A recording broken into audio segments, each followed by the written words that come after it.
Hey teachers, here's a quick little Screencastify tutorial. So I'm going to pop some images up on the screen just to kind of show you, but remember to start, you're going to go over here to this little pink arrow on the top of your toolbar. If you cannot find that pink arrow, if you click on the puzzle over here on the right, it's probably somewhere in this list.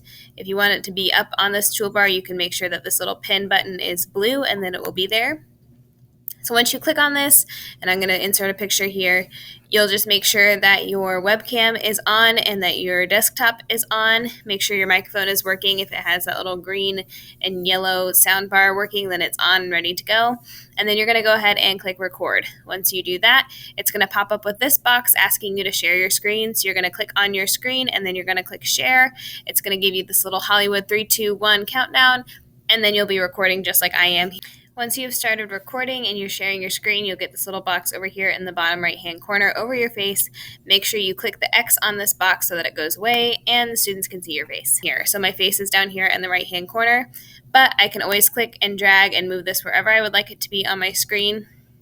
If I would like my face to be bigger, I can use this little part right here to resize my face. Just click and drag. And once I'm done teaching whatever lesson I would like to teach, I'm going to go up here to the Screencastify button, just like this, and click the stop button. Once I'm done recording, it will bring up another page that I'll take a screenshot of and insert a picture of here. And remember, you just need to title your video and then click that copy shareable link. And in the next video, I'll show you how to post that to Google Classroom, either as an announcement on the stream or as a classwork assignment. So I hope this helps, and I'm going to go ahead and click my stop button now, and I'll see you in the next video.